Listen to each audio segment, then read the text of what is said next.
누구나 비단길 인생을 걷고 싶고 꽃길을 걷고 싶고 형통한 길, 실패가 없는, 아픔이 없는, 고통이 없는 형통한 길만 걷고 싶은 것이 우리의 욕구입니다. 그런데 이 땅에서 실패를 경험하지 않는, 아픔과 고난과 시련들을 경험하지 않는 사람은 한 사람도 없습니다. 그러나 중요한 게 있습니다. 우리에게 다가오는 아픔과 상처와 고난과 시련들이 우리로 하여금 기도의 세계로 이끄심을 알 때, 기도의 세계로 들어가서 은혜의 보좌 앞에, 하나님 앞에 기도하고 매달리고 우리의 눈물을 병에 담아 하나님 앞에 올려드릴 때에 그 자리가 감사의 자리로, 찬양의 축제의 자리가 될 수 있다고 하는 이 사실을 믿으면 고난도 시련도 아픔도 별게 아닙니다. 이게 영적인 원리 아니겠습니까? 오늘 시인은요, 고난 속에 있습니다. 그런데 그 고난 속에서 낙담하지 아니하고 하나님 앞에 나아가서 기도합니다. 하나님 앞에 기도했더니 하나님께서 기도를 멸시하지 아니하시고 응답하셔서 하나님 앞에 감사하고 찬양 올려드리는 말씀이 오늘 본문의 말씀입니다. 그래서 시인의 그 말씀을 제가 읽으면서 묵상한 것은, 지금 이 시인은 하나님은 우리를 세 가지 세계로 초청하고 있구나. 첫 번째는요, 우리가 생각지 못했던 고난의 세계로도 하나님은 초청하시고요, 고난의 세계 속에서 우리로 하여금 나아가도록 문을 여시는 세계가 어디인가 하면은 기도의 세계이고, 기도의 세계에서 하나님 앞에 기도했더니 응답하셔서 우리에게 감사와 찬양의 세계로 초청해 주시는 세 가지 초청장을 우리는 오늘 시인의 시 속에서 발견하게 되어지는데, 저와 여러분들 모두가 세 가지 초청을 이번 한 주간 경험할 수 있기를 주의 이름으로 축복합니다. 자, 먼저 우리가 원하지 않는 초청일 수 있습니다. 하나님은 우리가 불편해 하더라도 우리를 고난의 세계로, 고난의 현장으로 초청하시더라라고 하는 거예요. 그런데 여기에서 중요한 세 가지 원리 기억하십시다. 고난의 현장으로, 고난의 세계로 우리를 초청하실 때에 세 가지 원리가 중요한데, 첫 번째는 인정하자라고 하는 거예요. 나에게 다가온 질병, 나에게 다가온 실패, 상처, 아픔, 눈물, 고통, 이거 나의 현실이다라고 하면서 인정을 하게 되어지면은 분노도, 억울한 감정도 사라지게 되어질 줄로 믿습니다. 두 번째, 인정을 하는데 여기에서 중요한 것이 있습니다. 우리의 생각과 우리의 해석의 코드를 어느 쪽으로 끌어갈 것인가라고 하는 겁니다. 우리의 생각과 해석의 코드를 엉뚱한 곳으로 끌고 가게 되어지면 문제가 생기게 되어집니다. 그래서 우리의 고난의 현실이, 아픔의 현실이, 상처받은 현실이 우리의 현실을 내가 받아들이고 인정한다고 한다면 그 자리에 서서 우리가 어떤 생각을 가지느냐, 어떤 해석을 하느냐에 따라서 우리의 반응 양식이 나오게 되어집니다. 그 반응 양식은 내가 어떻게 반응하느냐에 따라서 그 고난을 통해서 내 인생에 오히려 유익할 수도 있고 내 인생에 해로울 수도 있는 나타나는 결과를 우리는 맞이하게 되어진다라고 하는 거죠. 해석에 의해서 반응이 나오게 되어지고 그 반응에 의해서 결과가 나오게 되어지는데, 그러므로 우리는 선택을 잘 해야 합니다. 고난의 순간에, 여러분들 혹시 지금 고난의 순간에 처해 있다고 한다면 그 고난의 현장을, 아픔의 현장을, 눈물 흘리는 현실을 불평과 원망으로 선택하지 마시고 기도를 선택하고 감사와 찬양으로 매듭지을 수 있기를 주의 이름으로 축복합니다. 이 선택에 의해서 달라지는 것 아니겠습니까? 자, 그러면 고난의 현장을 좀 더 깊숙하게 들어가 보십시다. 이 고난을 우리가 어떻게 해석할 것인가? 고난의 실체를 한번 보자라고 하는 것이죠. 먼저 10절 말씀 같이 한번 읽습니다. 10절 시작. 하나님이여, 주께서 우리를 시험하시되 우리를 단련하시기를 은을 단련함같이 하셨으며, 저와 여러분들에게 아픔이 다가옵니다. 상처가 다가옵니다. 실패도 다가옵니다. 눈물도 흘립니다. 고난이 있는데 그 고난을 통해서 하나님께서는 우리의 불순물들을 제거하기를 원하세요. 그래서 우리를 깨끗하게 만들기를 원해요. 그래서 우리를 정금같이 나오게 하기를 원하고 깨끗한 은이 되기를 원하고, 그리고 우리로 하여금 영적인 성숙을 통해 신앙 인격이 아름답게 만드는 하나님의 손길임을 믿으시기를 축복합니다. 자, 이런 과정 속에 저와 여러분들을 괴롭히는 것이 있습니다. 11절 말씀 보십시다. 11절 없었으면 좋겠는데요, 우리를 끌어 어디로 가게 합니까? 그물에 걸리게도 만듭니다. 안 그랬으면 좋겠어요. 저는 우리 성도들이 그랬지 않았으면 좋겠는데, 때로는 저와 여러분들이 그물에 걸리게 되어지는 이런 일도 당하게 되어집니다. 뿐만 아니라 어려운 짐을 우리 허리에 메어 두셨으며, 어려운 짐들이 없었으면 좋겠습니다. 허리에도 어깨에도 우리의 인생의 길 속에.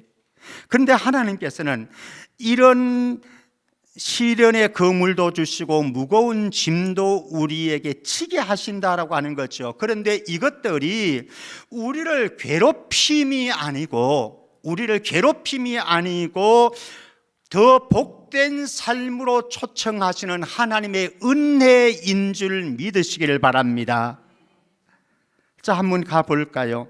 12절 말씀 가보면은 해답이 나옵니다. 때로는 저와 여러분들이 12절 상반절에 있는 수치와 모욕의 세계로 들어갈 때가 있습니다. 사람들이 우리 머리를 타고 가게 하셨나이다. 이건 전쟁터의 모습을 연상시켜 줍니다. 전쟁터에서 아군이 지금 쓰러져 있습니다. 쓰러져 있는데 지금 그 위에 말을 타고 전차를 타고 적군이 지나가는, 머리 위로 지나가는 거죠. 짓밟고 가는 거죠. 한없는 고통이고 한없는 수치이고 한없는 모욕을 당할 때가 우리의 삶 속에 있는데, 그런데 거기에서 중요한 것, 그 다음 말씀입니다. 우리가 어디를 통과해요? 불과 물을 통과하였더니, 여러분들 불을 통과하면 좋겠어요, 안 좋겠어요? 불로 안 들어갔으면 좋겠어요, 저도. 강물 속으로, 바다 속으로 들어가면 좋겠어요, 안 좋겠어요? 스쿠버 다이버는 제가 안 해봤습니다만 하면 좋을 것 같은데, 그렇지 않은 거예요. 그냥 물의 세계, 우리를 위협하는 물의 세계로 들어가는 게 치명적인 위협이죠. 환란이죠. 극심한 환란입니다. 그런데 하나님께서는 이곳을 통과하게 하시는데 중요한 거 그 다음입니다. 12절 말씀 그 다음부터 봅니다. 주께서 시작. 우리를 그곳에서 어떻게 한다고요? 끌어내신다라고 하는 거예요. 그리고 어떻게 하신다고요? 풍부한 곳에 우리를 이끌어 가신다라고. 이 풍부한 곳이 어디입니까? 가나안 땅. 이스라엘 백성들이 40년 동안 광야에서 얼마나 고생스러운 인생을 보냈습니까? 물과 불을 통과하는 고통이었습니다. 그러나 그 과정을 통해서 수치도 당하고 모욕도 당했습니다. 불편함도 당했지만 하나님께서는 결국은 하나님이 이끌어 가셔서 풍성한 곳 가나안 땅까지 인도해 주셨습니다. 저와 여러분들에게도 때로는 수치를 당하는 수도 있습니다. 물과 불을 통과해야 되는 때도 있습니다. 그러나 하나님께서는 우리에게 결국은 풍부한 곳으로 인도하시려고 하는, 그래서 저와 여러분들이 조심해야 될 것은 우리에게 인생의 시련이 다가오고 고난이 다가오고 그리고 슬픔과 아픔, 눈물의 현장들이 다가올 때에 그때에 중간평가 함부로 내리지 말라라고 합니다. 중간평가 함부로 내리지 말라. 그리고 우리의 시선을 어디로 끌고 가는가 하면은 하나님이 일하셔서 결론을 맺으실 그곳으로 우리의 시선을 가져가면은 우리 예레미야 29장 11절 같지요? 예레미야 29장 11절 같지요? 시작.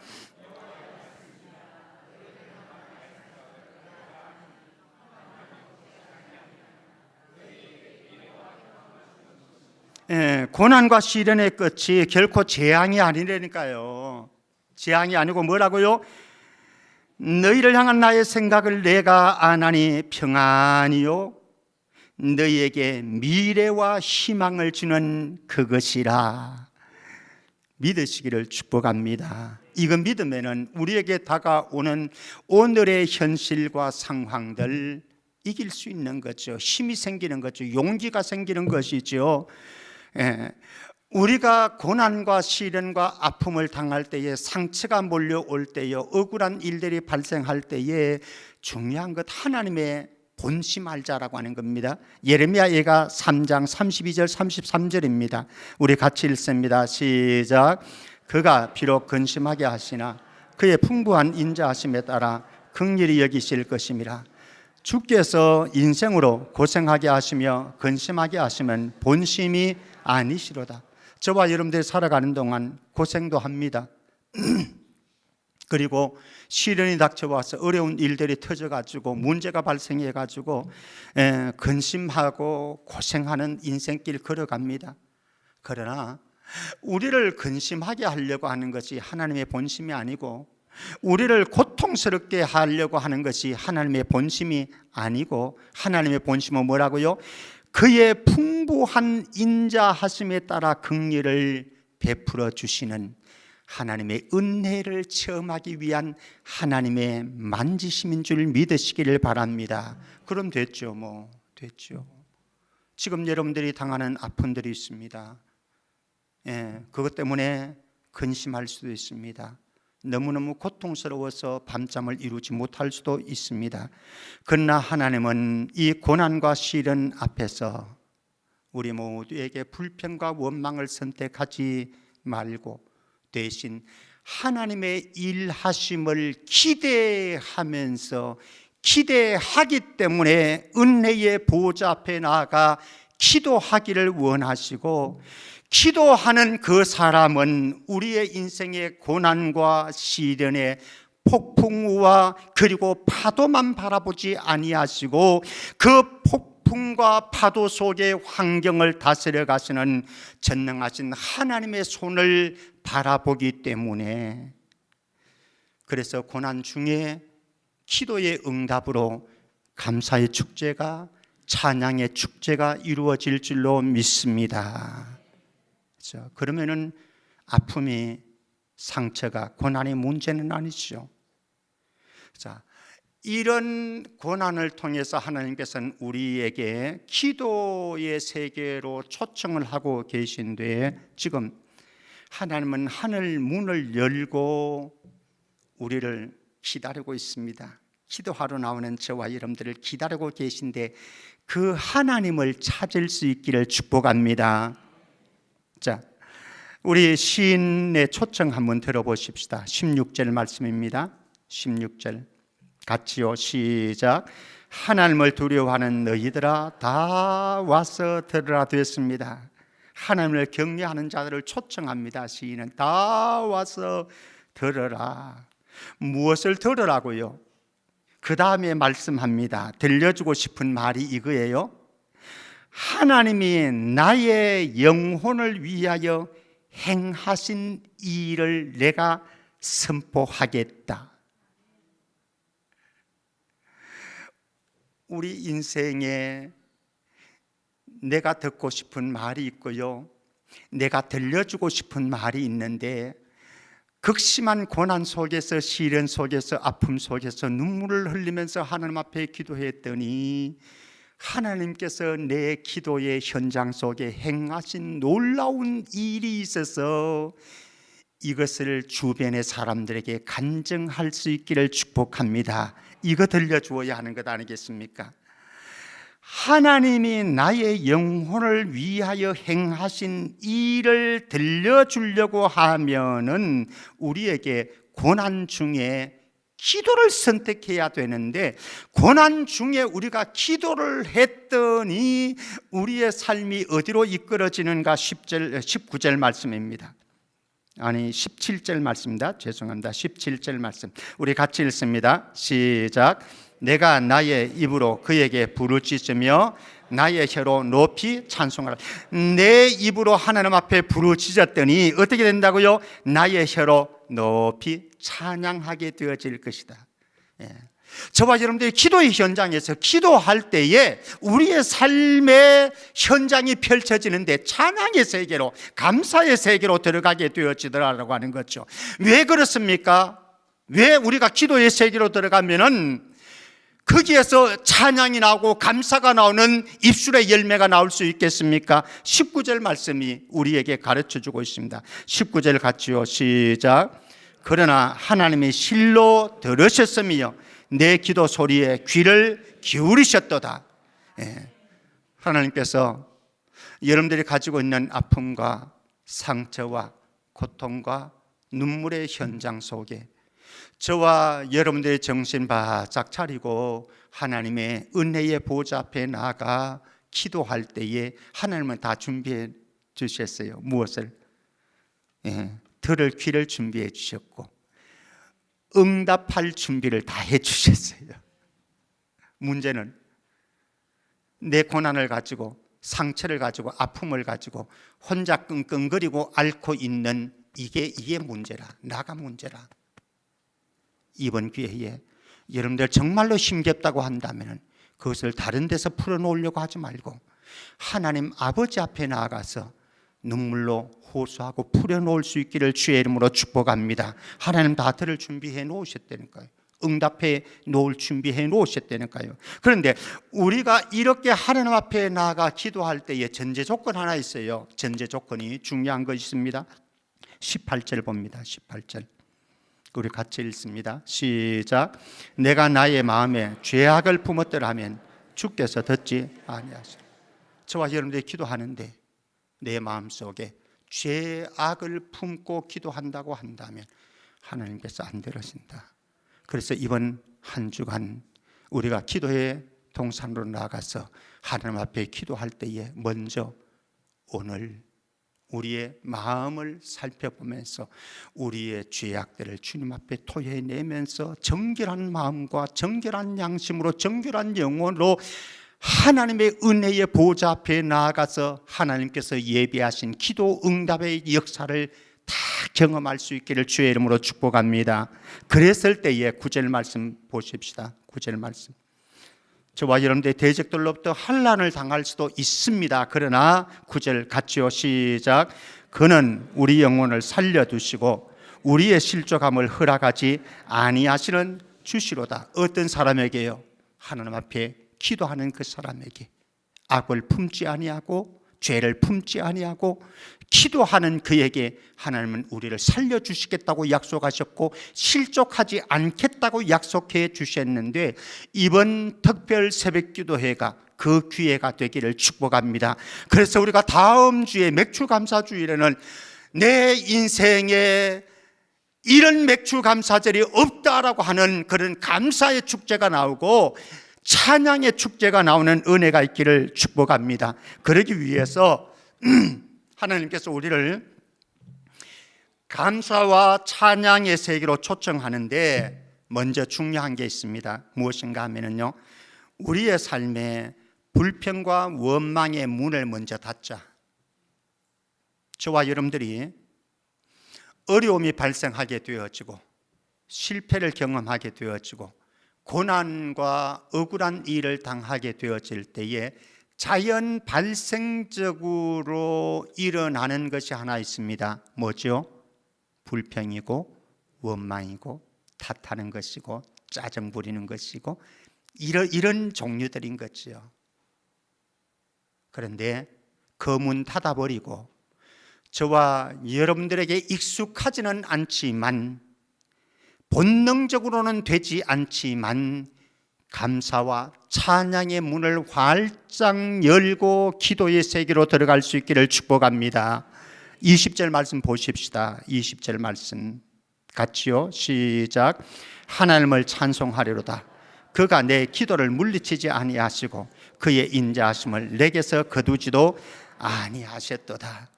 예, 어떻게 찬양 나오겠습니까? 그가 내 기도를 물리치지 아니하셨고 그의 헤세드 인자하심을 나에게서 거두지도 않았기 때문에, 그래서 기도의 현장으로 나아가서 하나님을 찾았더니 하나님께서 여러분들의 입술에 찬양을 주시고 여러분들의 영혼에 감사를 만들어 주실 줄 믿습니다. 자, 이렇게 우리가 기도의 세계로 들어갈 때에 우리 기억해야 될 사실이 있습니다. 우리 잠언서 15장 8절 말씀 같이 한번 보겠습니다. 잠언서 15장 8절 같이요. 시작. 악인의 제사는 여호와께서 미워하시도 정직한 자의 기도는 그가 기뻐하시는다. 하나님이 기뻐하시는 기도를 해야 그 다음에 응답이 있고, 응답이 있어야 감사가 나오고 찬양의 축제가 벌어지는 거예요. 그러니까 우리가 하나님이 기뻐하시는 기도를 하는데, 예배를 드리는데 어떤 기도와 어떤 예배인가? 정직한 자의 기도, 정직한 자의 예배. 상한 심령이어도 괜찮습니다. 그게 하나님에게 문제될 건 없습니다. 오히려 하나님이 원하시는 자는 상한 심령을 가지고 기도하는 자, 예배하는 자, 그 사람을 찾으신다고요. 자만하고 교만한 그런 마음 하나님께서 물리치시고, 그래서 이번 기도회에 여러분들이 깨어진 마음을 가지고, 불편한 마음을 가지고, 아픈 마음을 가지고, 상처난 마음을 가지고 하나님 앞에 정직하게 1대1로 하나님과 대면할 수 있기를 바랍니다. 하나님이 여러분들을 어떻게 만지시는지를 경험하게 되어질 겁니다. 그런데 우리가 기도의 세계로 나아갈 때요, 기도의 세계로 저도 그런 경험이 있고 여러분들도 아마 있을 거예요. 우리에게 너무너무 절박하고 힘겹고 급한 기도 제목이 있는데, 그것을 위해서 기도할 때 여러분들이 어떻게 기도합니까? 아마 있을 건데 한번 성경을 통해서 보십시다. 14절 말씀 한번 볼까요? 14절 말씀 같이요. 시작. 이는 내 입술이 낸 것이요 내 환난 때에 내 입이 말한 것이라. 내 입술이 낸 것, 그리고 내 입이 말한 것 무엇인가? 이게 서원이에요. 서원. 왜 우리가 서원합니까? 여기 시인은 그렇게 이야기를 합니다.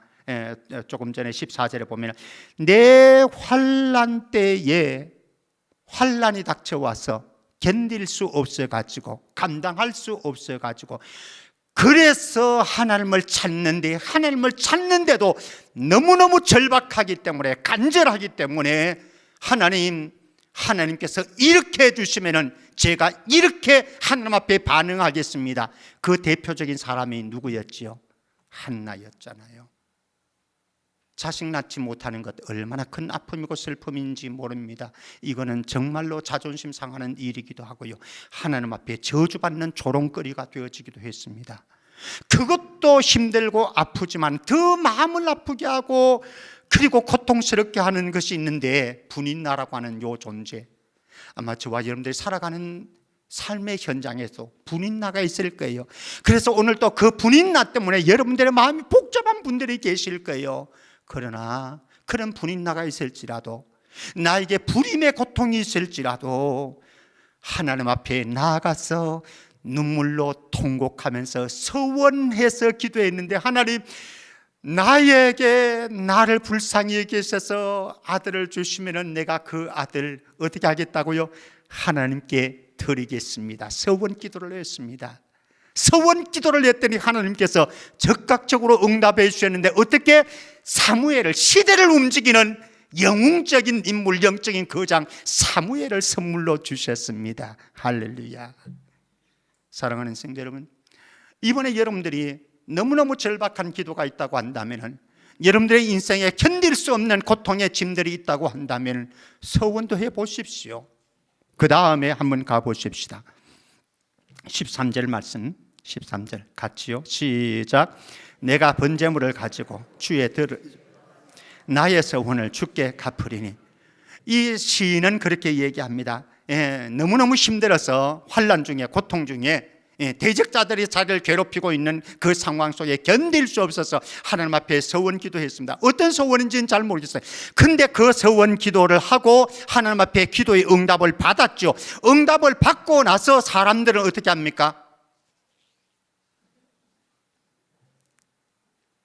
어디 갈 때하고 나올 때가 다르다고. 아마 저도 그렇게 한 적이 있고요. 여러분들도 그렇게 한 적이 있을 거예요. 그런데 하나님이 응답하실 때에 시인은요, 15절 말씀 가보십시다. 15절 말씀 같이요. 시작.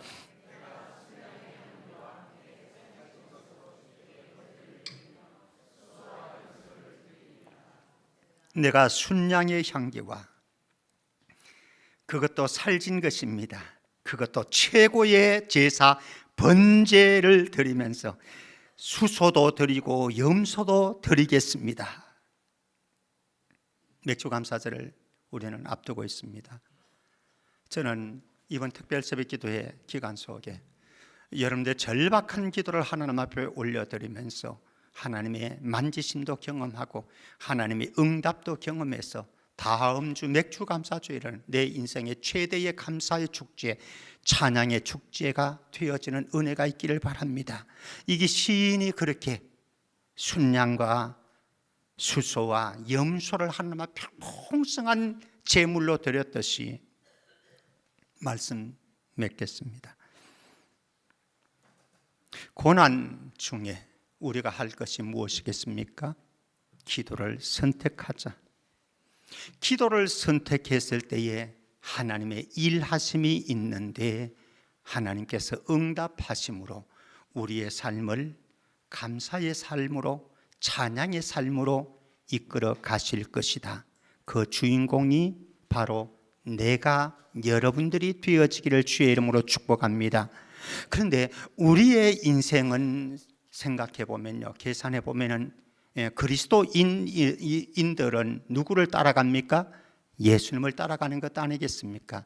근데 가만히 예수님의 인생을 다시 한번 생각해 보면요, 예수님의 인생이 이 세 가지 인생길을 걸었어요. 첫 번째는 고난의 길을 걸었습니다. 성육신의 사건이 고난의 길이었습니다.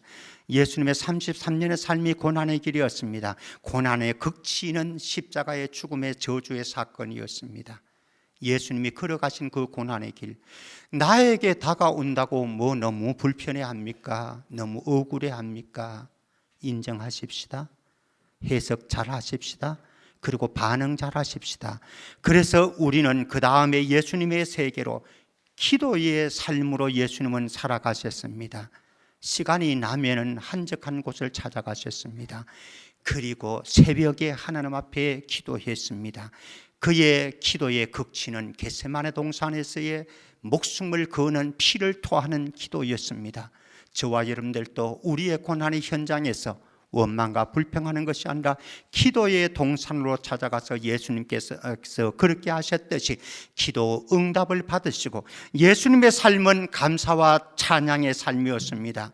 예수님께서 겟세마네 동산에서 기도하고 로마 병사들에게 체포가 되어지고 이제 감람산을 내려오시면서 뭐 했습니까? 감사와 찬양의 노래를 하면서 십자가의 길로 올라가셨습니다. 감사의 삶, 찬양의 삶을 사셨던 예수님께서 그렇게 살았던 것처럼 저와 여러분들도 예수님의 길을 따라갈 수 있는 은총이 있기를 축복합니다. 그랬을 때에 6절 말씀 한번 보십시다. 우리가 고난의 현장 속에서도, 환난의 현장 속에서도 기도의 세계로 들어가면 6절 같이요. 시작. 하나님이 바다를 변하여 무리가 걸어서 강을 건너고 우리가 거기서 주로 말미암아 기뻐하였도다. 바다가 있죠. 바다가 있으니까 기도의 현장으로 나가는 것 아니겠습니까? 기도의 현장에서 기도했더니 역사가 일어나는 거예요. 이번에 여러분들이 문제를 가지고 나오십시오. 아픔을 가지고 나오십시오. 하나님께서는 그거 미워하시지 않습니다. 거절하지 않습니다. 하나님께서 그런 자를 더 상한 심령을 가지고 눈물을 병에 담아서 가지고 나오는 그 사람을 주님께서 받으시고 그에게 귀를 기울이시고 응답하셔서 우리가 거기서 주로 말미암아 기뻐하였도다, 이런 역사가 일어날 것입니다. 그래서 시인은 다윗은 이렇게 고백하는 것 아니겠습니까? 시편 119편 71절 같이요. 시작.